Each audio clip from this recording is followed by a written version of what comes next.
अस्सलाम वालेकुम। Welcome back to my YouTube channel. Guys आज जो है हम FGEI का जो टेस्ट हुआ था BPS 14 का EST टीचर के लिए, एलिमेंट्री स्कूल टीचर के लिए, जो आज हुआ है टेस्ट 23 फरवरी 2025 का। ठीक है, तो वो डिस्कस करेंगे आज। तो चलते हैं फर्स्ट क्वेश्चन में। वैसे ये थोड़ा सा इनका जनरल इंस्ट्रक्शन है कि रोल नंबर वगैरह, ये टाइम जो है वो 60 मिनट्स है, टोटल 100 मार्क्स हैं। क्वेश्चन कितने हैं? 50 मार्क्स, 50 क्वेश्चन है और हर क्वेश्चन में हर ईच क्वेश्चन कैरी 2 मार्क्स। ठीक है, फिर इसके अलावा ये कुछ इंस्ट्रक्शन आप खुद पढ़ लीजिएगा। क्वेश्चंस पे आते हैं कि सबसे पहले फर्स्ट क्वेश्चन पूछा हुआ था कि which of the following is a synonym for the breakneck.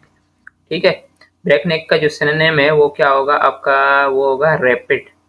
ठीक है, मतलब जो सबसे ज्यादा तेज भागने वाला हो। ठीक है, ब्रेक नेक मतलब ये होता है कि जो फास्ट क्विकली या रन करे या कोई भी मूव करे। ठीक है, तो रैपिड भी क्या होता है? मतलब जो क्विक।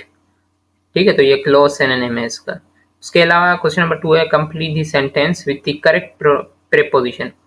करेक्ट प्रेपोजिशन से जो है ना आपको ये देखना है कि शी राइट्स डैश बिलोइंग।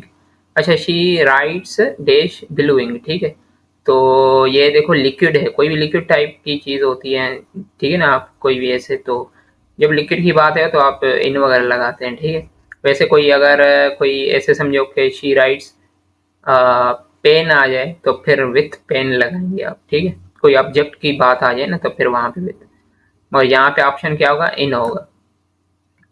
उसके अलावा क्वेश्चन नंबर 3 है change the vice I know him. I know him उसको आपको ये एक्टिव वाइस में पैसिव वाइस में कन्वर्ट करना है इसको। तो क्या करोगे? हिम है ना, उसको ही में कन्वर्ट करोगे। यहाँ पे ऑब्जेक्ट है हिम, आप सब्जेक्ट की जगह पे लेके आएंगे तो ही यूज होगा। ठीक है, तो ही के साथ इज लगता है ना। तो ये भी देखो तीनों, ये तो क्वेश्चन कैंसिल है। चलो ठीक है, हेज भी लगेगा। ठीक है, ये भी लगाते हैं। उसके अलावा ही इज नॉन। ठीक है, फिर बात आती है यहाँ पे कि यहाँ पे बाय होगा या टू होगा। अगर अगर बाय नहीं होगा तो आपका ए और सी तो ऑप्शन कैंसिल, बाकी आपके पास बचेगा कौन से? बी और डी ऑप्शन बचेगा। ठीक है, तो सबसे पहले हैज बीन नोन तो नहीं होगा, तो आपका करेक्ट ऑप्शन क्या होगा? बी होगा। चलिए क्वेश्चन नंबर 4 पे change into indirect. He said to me do you like like rice. अच्छा, ये एक बोल रहा है कि ही सेड टू मी, इसने मुझसे पूछा डू यू लाइक राइस, तो इसको डायरेक्ट में कैसे आप बोलेंगे? He asked me. ठीक है, ही आस्क्ड मी। फिर उसके अलावा इफ आई लाइक्ड राइस। ठीक है, तो फिर लाइक्ड इसीलिए क्योंकि यहाँ पे ऑलरेडी जो है वो पास्ट में है, तो आपको पास्ट में ही लगाना है। उसके अलावा यहाँ पे डेट भी लगाते हैं, मगर ये कॉमाज वगैरह हटा के आप इफ भी लगाते हैं कभी कभी। इफ या दैट दोनों लगते हैं। ठीक है, उसके अलावा said to me do you like the rice, मतलब ये पूछ रहा है ना, सवाल पूछ रहा है, तो यहाँ पे फिर सेट टू जो है वो कन्वर्ट हो जाएगा आस्क्ड मी। तो इसीलिए ये आस्क्ड मी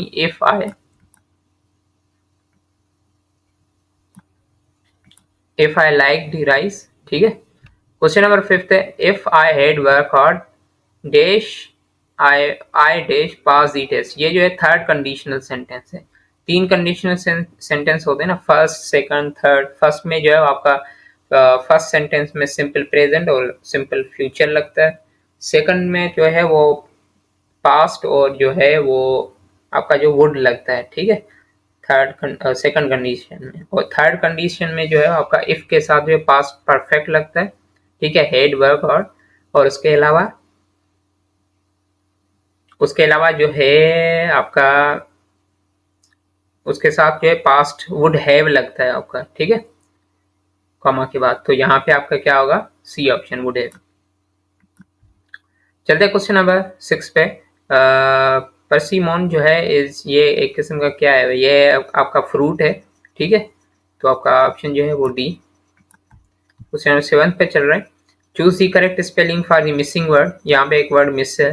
ठीक है, तो आपको उसकी करेक्ट जो है वो स्पेलिंग देखनी है और यहाँ पे पुट करना है। तो उसका ऑप्शन जो होगा वो बी होगा, मोर्टेगेज। मोर्टेगेज में वो बंदा जो लोन वगैरह लेता रहता है। ठीक है, यहाँ पे लिखा हुआ है मैंने this is the correct spelling for a loan use to pay to buy a home. मतलब आपको घर वगैरह खरीदना है ना, तो लोन वगैरह उठा के आप घर खरीद करते हो, तो वहां पे आप मोर्टिगेज वर्ड यूज करते हैं। ठीक है, my mortgage needs to be paid every month. ठीक, words have no ink no link with their meaning, this is called arbitrariness. इस चीज को बोलते हैं कि जिसमें वर्ड की जो है ना वो कोई रिलेशन नहीं होता मीनिंग के साथ। एलिट्रेशन तो है वो जिसमें हर वर्ड में शुरू में जो है वो कॉन्सोनेंट की रिपीटेशन होती है। पर्सोनिफिकेशन वो चीज होती है जिसमें जो है आप यूज करते हैं एक लिविंग की क्वालिटी नॉन लिविंग की क्वालिटी को दे देते हैं। ठीक है, जैसे फॉर एग्जाम्पल दीवारों को भी कान होते हैं। अब देखो यहाँ पे हेयरिंग मतलब सुनना किसकी कैपेबिलिटी है, ह्यूमन की ना। तो यहाँ पे हमने क्या किया, non living thing, non living object जो है जैसे दीवार, दीवार अभी नॉन लिविंग है ना, उसके पास तो कान नहीं होते, तो ये पर्सोनिफिकेशन हो जाती है। मगर वर्ड की जो मीनिंग से रिलेशन नहीं होता वो आर्बिट्रेरीनेस। ठीक है, उसके अलावा आइडेंटिफाई द एक्सक्लेमेटरी सेंटेंस, ये तो बहुत ज्यादा इजी है। ठीक है, एक्सक्लेमेटरी के लिए एक तो चीज ये है कि आप सिंबल देखो, वो हमेशा ऐसे आए और उसके अलावा नीचे जो है आई को तो ऊपर डॉट होता है ना, जो आई को नीचे डॉट होगा तो वो एक्सक्लेमेटरी सेंटेंस का सिंबल होता है। अब देखो तीनों में चारों में ऑप्शन कहाँ पे, ये क्वेश्चन मार्क है, ये तो नहीं होगा इंटरोगेटिव सेंटेंस, ये है देखो सी वाला ऑप्शन। ठीक है, उसके अलावा क्वेश्चन नंबर 10 है which of the following words the best antonym for the fortitude. Fortitude इसका अपोजिट मीनिंग देखना होता है, वो आपका क्या होगा, सी वीक और डी वीकनेस। ठीक है, उसके अलावा जो है क्वेश्चन नंबर 11 है life is continuous changing. Life जो है हमेशा चेंज होती रहती है। ठीक है, इस प्रोसेस को आप एजुकेशन फिलोसॉफी में क्या बोलेंगे, प्रोग्रेसिवनेस, प्रोग्रेसिविज्म ऐसे बोलेंगे, सी ऑप्शन। क्वेश्चन नंबर 12 है the type of consoling focus on helping individuals explore understanding thought and feelings. ठीक है, तो इसका जो है वो फिर भी कंफर्म कर लिएगा। कोई बोलता है कि कोग्निटिव है, कोई नॉन डायरेक्टिव बोलते हैं। तो कोग्निटिव इस हिसाब से क्योंकि थॉट्स वर्ब यहाँ पे वर्ड यूज हुआ है ना, थॉट और फीलिंग, तो इस हिसाब से करेक्ट ऑप्शन जो है मेरे ख्याल से भी कोग्निटिव होगा, मगर फिर भी जिसको सही से आ रहा है तो कमेंट में डेफिनेटली बता दीजिएगा मुझे। ठीक है, उसके अलावा क्वेश्चन नंबर 13 है classroom environment will be teacher centered if the teacher is dash, ये होगा आपका आइडियलिस्ट। क्वेश्चन नंबर 14 है which assessment method evaluates student learning outcomes during the lesson, तो ये होगा आपका फॉर्मेटिव। ये मैंने एक्सप्लेनेशन लिखा हुआ है, आप पढ़ लीजिएगा। Teaching through the deductive method, deductive method वो होता है जिसमें आप क्या करते हैं, जनरल प्रिंसिपल्स या रूल्स अप्लाई करते हैं, फिर वो आप आते हैं एक स्पेसिफिक एग्जांपल्स पे। तो आप क्या लिखेंगे यहाँ पे, जनरल टू स्पेसिफिक। ठीक है, अच्छा, और स्पेसिफिक टू जनरल वो होगा इंडक्टिव। फिर भी आप देख लिएगा फर्क वगैरह, मगर ये मैंने एक्सप्लेनेशन लिया हुआ है तो ठीक है, तो इसका ऑप्शन ए होगा। Projective techniques are used to measure, ठीक है, ये होगा आपका पर्सनैलिटी। उसके अलावा क्वेश्चन नंबर 17 है reliability of an assessment relates to the dash of an assessment, ये होगा आपका क्या होगा, consistency. Pedagogy is a Greek word है which literally means dash to the child, to lead to the child. ठीक है, उसके अलावा क्वेश्चन नंबर 19 है the most complex skill of Bloom's taxonomy. Bloom's taxonomy का क्या मतलब होता है, इवेल्युएशन करना। ठीक है, उसके अलावा which model of learning combine in person instruction with the online और डिजिटल कंपोनेंट्स, तो ये होगा आपका ब्लेंडेड। क्वेश्चन नंबर 21 है which river does not flow on Pakistan land. Pakistan की जमीन पे जो है ना वो कौन सी रिवर जो फ्लो नहीं करती। अब देखते हो गोमल, सतलज, रावी। ठीक है, ये लिखा हुआ यहाँ पे, ये सतलज हो गया, गोमल हो गया, रावी, ये तीनों जो है वो फ्लो करती हैं पाकिस्तान में, मगर बेस जो है वो रिवर फ्लो नहीं करती, वो इंडिया में फ्लो करती है। तो आपका ऑप्शन क्या होगा, डी। वह ऑर्डिनेंस फैक्ट्री जो है वो was constructed with the help of China. Question number 23 है शाराफ bench in all high courts were established in 1979, option tick किया हुआ है। First dry port of Pakistan जो है वो वाज कंस्ट्रक्ट इन देश, ये आपका लाहौर है। ठीक, ये मैंने लिखा हुआ है यहाँ पे कि Lahore dry port was first dry port in Pakistan, it was originally opened in Mughalpura, Lahore. The dry port was constructed by Pakistan railways in 1973। सही है। Sir Syed Ahmad Khan founded the British Indian Association in 1866.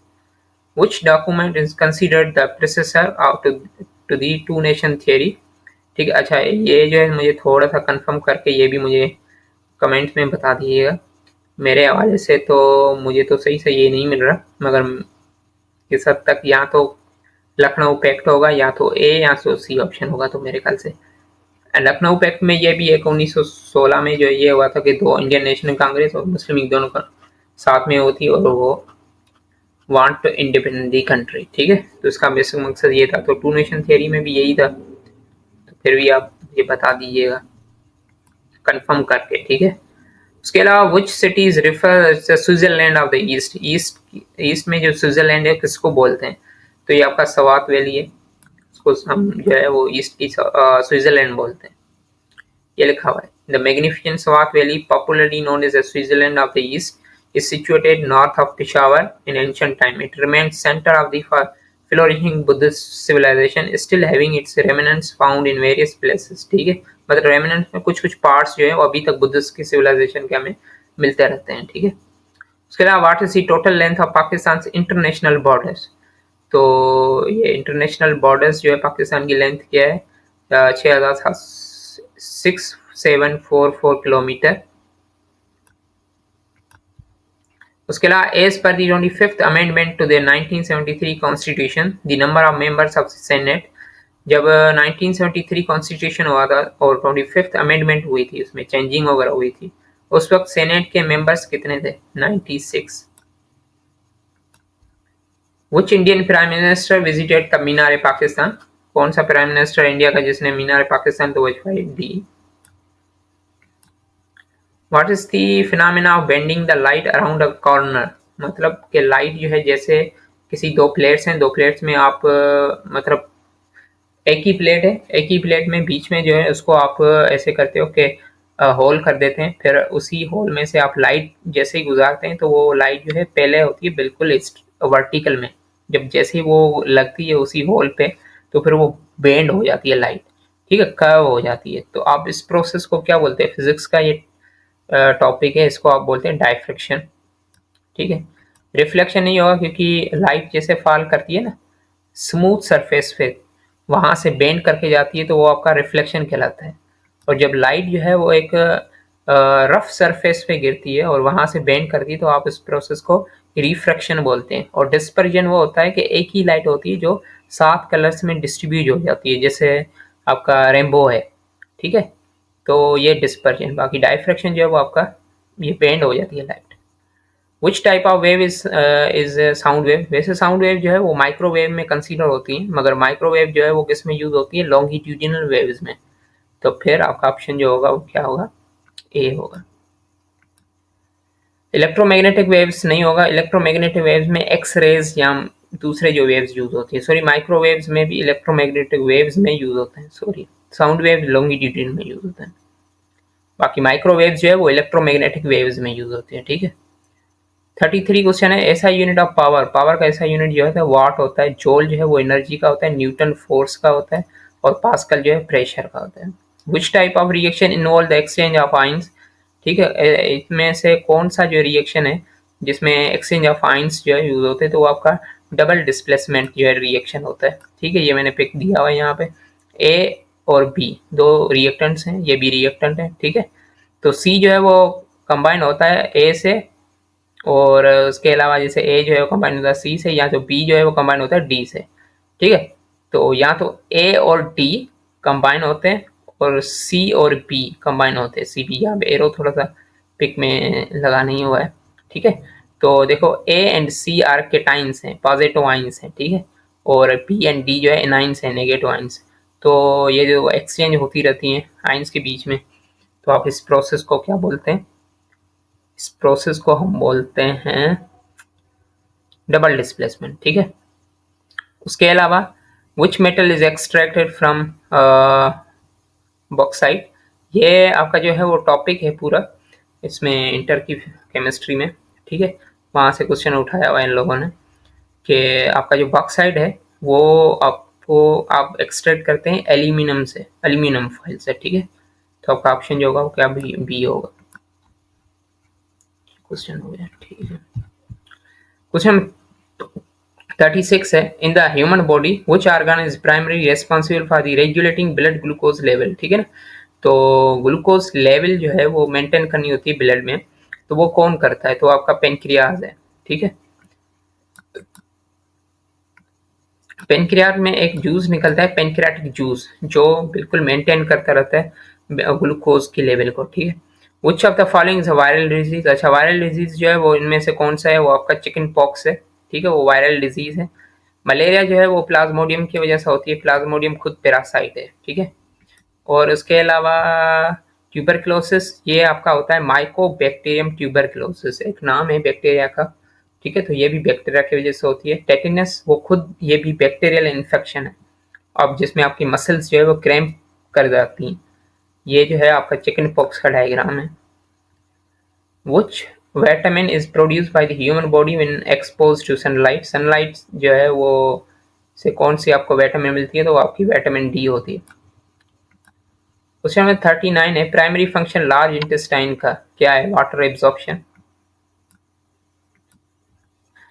Protein और फैट डाइजेशन, दोनों जो है वो आपकी होती है स्मॉल इंटेस्टाइन में, एलिम पार्ट, जिसको साइंस के स्टूडेंट होंगे तो उसको पता होगा, ठीक है। स्मॉल इंटेस्टाइन का एक पार्ट है एलिम, वहाँ पे प्रोटीन डाइजेशन और फैट डाइजेशन दोनों एब्जॉर्ब हो जाती हैं।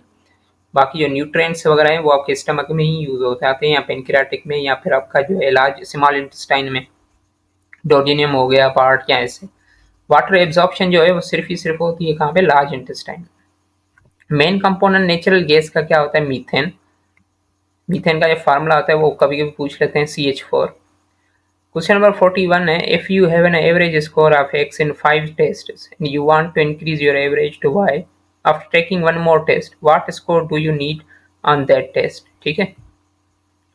तो आप क्या करेंगे, to find the needed score, आप फार्मूला यूज कौन सा करेंगे, टोटल डिजायर्ड स्कोर कितना है माइनस करेंगे टोटल करंट स्कोर से, वो इक्वल होगा आपका needed score on the test next test. तो आप कैसे लिखेंगे, सो 6y माइनस 5x, ठीक है, तो ये होगा आपका बी ऑप्शन। कह रहा है कि अ dice is rolled once, what is the probability of getting number of greater than 4, तो ये आपका ऑप्शन जो होगा वो 1/3 होगा, ठीक है। इसके मैंने एक्सप्लेनेशन दी है कि 2 नंबर्स होते हैं greater than 4 on a die, 5 और 6, और टोटल 6 पॉसिबिलिटीज होती हैं, तो पॉसिबिलिटी इज 2/6 हो गया, ठीक है। कितने नंबर होते हैं, 2, 5 और 6 जो है वो ग्रेटर हैं 4 से, ठीक है, तो वो कितने नंबर हैं, 1 और 2 हैं, ठीक है।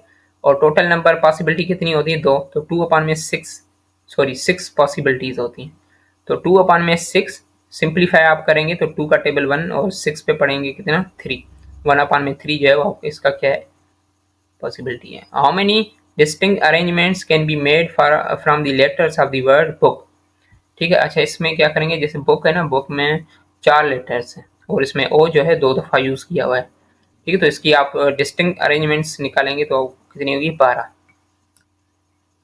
ये मैंने एक्सप्लेनेशन यहाँ पे दिया है। How far from wall is 10 metre long ladder leaning against a wall forming a 60 angle with it, अगर आपके पास है, आप ऐसे समझो कि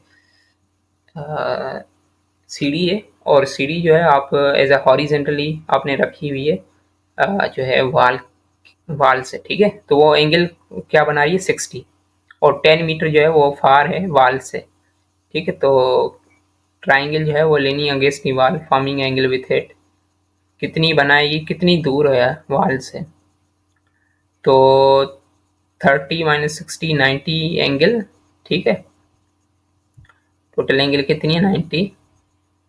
लेडर की हाइपोटेन्यूज जो है वो 10 मीटर है, साइड अपोजिट जो है वो कितनी होगी, 30 एंगल जो है उसका हाफ आप करेंगे 10/2, तो कितना होगा, 5 मीटर है। उसके अलावा what is the size of class interval 4 - 7, ठीक है, तो इसका ऑप्शन जो होगा वो ए। नेक्स्ट नंबर सीरीज में 27 32 30 35 33 क्या होगा, तो ये तो है सीरीज है ना एक किस्म की, पहले 27 है, प्लस ऐड करें 5 5 ऐड करें तो 32 में मीन्स फिर से -2 करें तो कितना होगा, 30 30 में फिर से +5 ऐड करें तो 35, ठीक है। फिर से 35 में से -2 ऐड करें और -2 करेंगे तो 33 में फिर अभी क्या होगा, फिर से +5 ऐड करेंगे तो 38 होगा। ठीक है, तो नेक्स्ट सीरीज जो है इसका क्या होगा, B option 38। +5 comma -2 comma +5 minus comma -2 फिर से कॉमा +5। ठीक, सॉल्व करेंगे आप 10 - 40 डिवाइडेड बाय 6 मल्टीप्लाई 20 - 4। ये बोर्ड मास रूल अप्लाई करें। ठीक है, पहले 40 डिवाइडेड बाय -40 डिवाइडेड बाय 6 करें, जो आंसर मिलेगा मल्टीप्लाई करें 20 से, फिर जो है आप क्या करें 10 - 2 और इनका पूरा आंसर फिर -2। ठीक है, आपको जो आंसर मिलेगा वो, अब ये एक्चुअल रिजल्ट यहाँ पे -127.334 मिला हुआ है। ठीक है, तो यहाँ पे है नहीं, इसका ऑप्शन जो है क्लोज लिख रहे हैं ए से। Which number is in its own multiplicative inverse? ठीक है, तो ये क्या होगा, मल्टीप्लिकेटिव इनवर्स, ये आपका 1 होगा आंसर डी। उसके अलावा जो है क्वेश्चन नंबर 49 है, mass of the block A is 2.35 kilogram less than mass of block B. The total mass of the two blocks is 450. What is the mass of block B in kilogram? ठीक है, एक तो ये है कि ये दो तरीकों से यूज होगा। एक तो फिजिक्स की तरह, फिजिक्स के हवाले से अगर आप अप्लाई करेंगे तो उसका अलग से फार्मूला है, m1 प्लस में m2 अपान में m1 - 2। ठीक है, और मल्टीप्लाई जी का वैल्यू। ठीक है, तो इस हिसाब से अगर सॉल्व करेंगे तो फिर भी वो भी तरीका है। अगर मैथ के हवाले से ये वाला फार्मूला आप अप्लाई करें, let the mess of block P जो है वो x kg है, ब्लॉक ए जो है x - 2.3 kg है। ठीक है, x प्लस ऐड करें तो आपके पास आंसर जो है फाइनली 3.2 kg आएगा। यहाँ पे आंसर है नहीं, यहाँ पे 32 है, 64 2.1 है, तो आप ऑप्शन जो होगा वो डी होगा। क्वेश्चन नंबर 50 है, लास्ट है question. Which of the following measure the central tendency? अच्छा, वो कौन सी जो है मेजर करता है सेंट्रल टेंडेंसी? तो आपका ऑप्शन जो होगा क्या होगा, मीन होगा। तो यहाँ पे ऑप्शन क्या होगा, डी, अर्थमेटिक मीन। तो बेसिकली ये क्वेश्चंस हैं, ये फिजिक्स और मैथ के 46, 45, उसके अलावा 44, 47, 48, इनमें से जो भी अगर मैथ के हवाले से कोई भी कन्फ्यूजन हो या फिर उसके अलावा आपको ये लग रहा है कि सही से नहीं किए हुए हमने, तो फिर भी डेफिनेटली आप कमेंट्स में बता देंगे। ठीक है, इंशाल्लाह I will make the another video on these things, अगर गलत होंगे तो। ठीक है, फिर भी आप चेक करिएगा, मुझे बता दीजिएगा। मिलते हैं नेक्स्ट वीडियो।